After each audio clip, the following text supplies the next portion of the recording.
When I was a teenage boy just getting into fitness for the first time, I did pretty much the same thing that every 14-year-old with access to the internet and a few questions does. And I found myself on bodybuilding.com and T Nation. Now, for those of you that have never been on those websites before, they were the holy grail of forums for exercise information. And now that I look back at it in 2025, I realized that the majority of information on those websites was absolutely shit. And I remember searching how to grow my arms because, as you can imagine, when I was 14, the only thing I give a fuck about was having big biceps. Having a well-rounded physique and being athletic did not really matter to me at all. And so I found myself on these websites, and basically a lot of the members on there was saying that all you need to do is start Mark Rippetoe's starting strength, which is basically where you do squats, deadlifts, overhead press, bench, and bent over rows in the 3 to 5 rep range for like 6 months. So I did that. I got mildly stronger. I got a herniated disc from deadlifting. One thing I didn't get was decent arms. In fact, when I actually made the transition to becoming a coach after years of training, I was exclusively a kettlebell coach, and I looked like this. And believe it or not, I was giving people advice on how to build muscle and size with this physique. The joys of being young. But I remember going to my first kettlebell certification, and they pretty much only focused on clean and presses, squats, swings, and Turkish get-ups. And I remember saying to one of the instructors, like, where is the arm work in here? Like, what should we do to build our arms outside of this?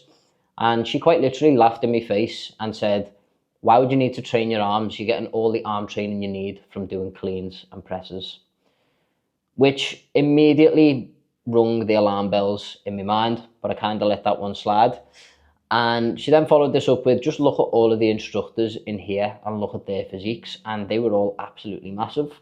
What she failed to tell me was that all of these people had a background in bodybuilding and powerlifting, and the majority of them had done it for over 15 years, which is a pretty important piece of information to miss out when you are selling a certification that is designed to help people look and feel better.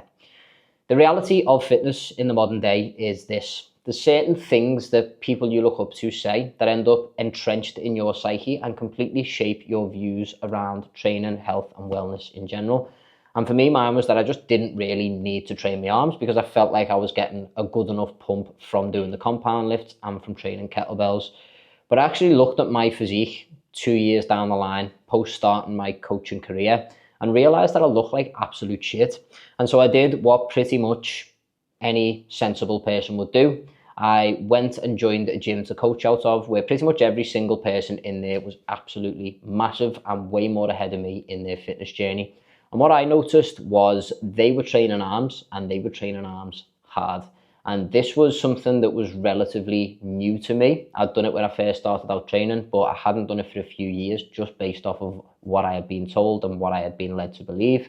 And so when I see these guys with absolutely massive pipes just shredding arm workouts all the time, it helped me realize that I needed to really go deep into not only the science, but also really go deep into why I felt it wasn't necessary for me to do it in the first place. And so I basically spent the next 3 years committing to training my arms, to getting them as big as possible. And I have grown them from 13 inches to around about 16.5 inches, which does not sound like a lot, but it's a pretty significant increase. In fact, this is what I looked like when I started, and this is what I look like as of yesterday.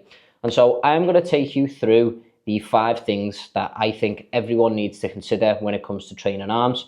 And if you follow all of these things to a T, I guarantee you are going to at least double the results that you are getting right now. The first and actually most important of all of these things is exercise selection. Some people say exercise selection does not matter. I beg to differ. There are shit exercises and there are really, really good exercises. And so I have split these up into bicep and tricep training, just so that I can help categorize a little bit and give you an insight as to what mine actually looks like. Now, for me, I only do these 3 bicep movements. That's it, just 3 of them, okay? We've got a preacher curl, we've got some form of cable curl, and we've got a hammer curl. The goated bicep movement of all time is without a doubt the preacher curl, okay? It shows the greatest level of activation in the biceps. It's really, really easy to progress. You've got lots of external stability, which helps you wedge your tricep against the bench or a pad or whatever you are using.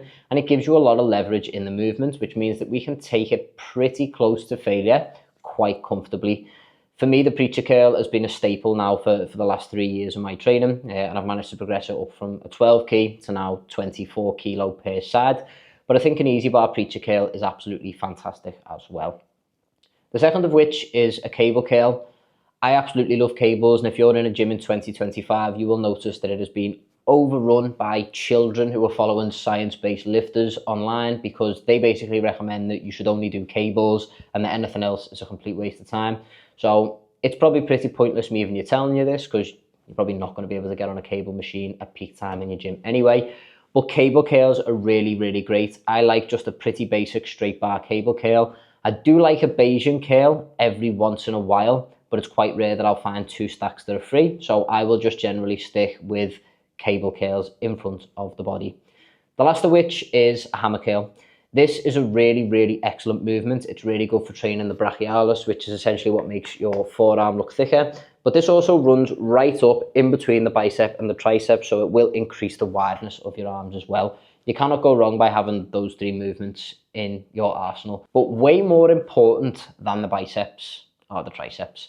The tricep make up 2/3 of your upper arm, and loads of people are wrongly assumptuous, if that's a word, that if they train their biceps, their arms are going to look huge. But the reality is that most of the size and mass in our arms comes from the tricep. Now, there's plenty of ways to train them. You can train them overhead like this.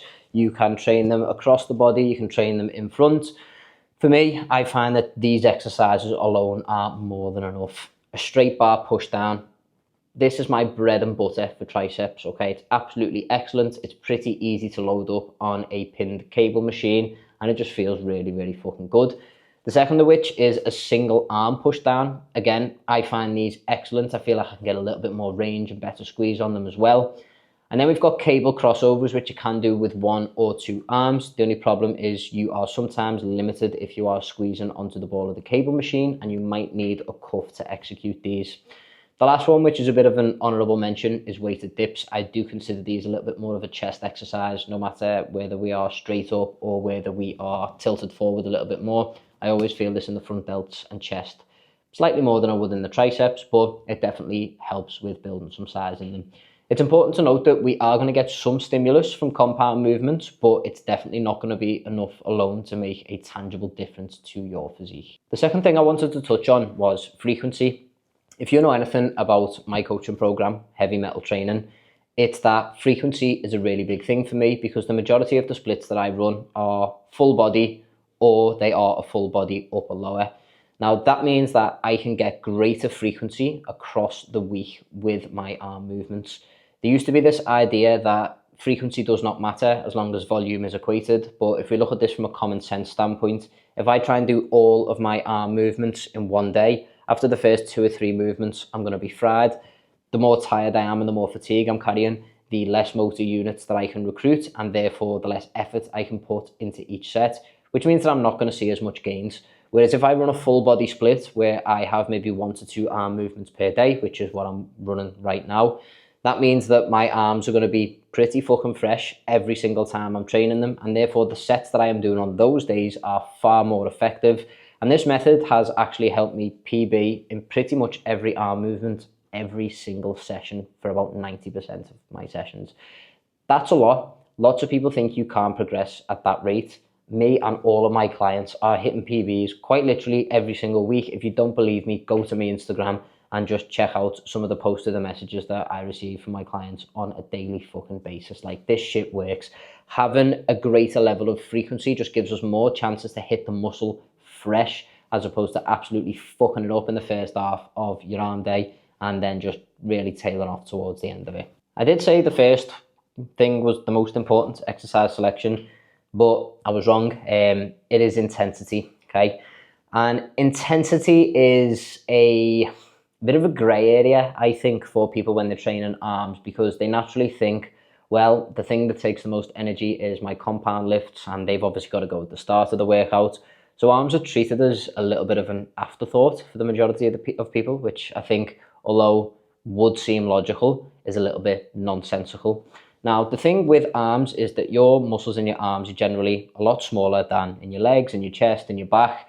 And so we can train them a little bit differently. While I wouldn't necessarily recommend going to failure on compound movements because it's highly fatiguing given the amount of motor units that we're actually recruiting in these larger muscles, your arms are a lot smaller proportionately to everywhere else. So we can take most of our arm movements to 1 rep in reserve or failure.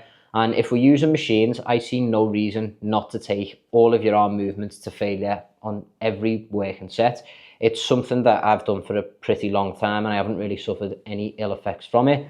But intensity is super important. Intensity is highly correlated to your motivation and to your level of energy. And therefore, I think it makes sense to train arms first if you find that they are a priority. Yes, your compound lifts might suffer a little bit, but I'm presuming you are watching this video because you want to grow your arms and not because you want a bigger bench. And so if that's the case, get them at the start of your workout, even if it's only once per week. If we have arms to start one day, arms in the middle on the next day, and then arms last on the third day, that level of rotation helps keep things fresh and ultimately is going to help you see a lot more growth in your arms. The fourth thing to consider are rep ranges. You've probably been told that things like your side delts, like your arms and like your calves need to be hammered in like the 15 to 25 rep range to see any growth because we're using our arms day to day and because they're so used to so much more volume, okay? That is bullshit. I remember reading this about calves a good while ago and someone basically said because we are walking all the time, it takes an extreme amount of volume to grow them. I've actually found the inverse to be true.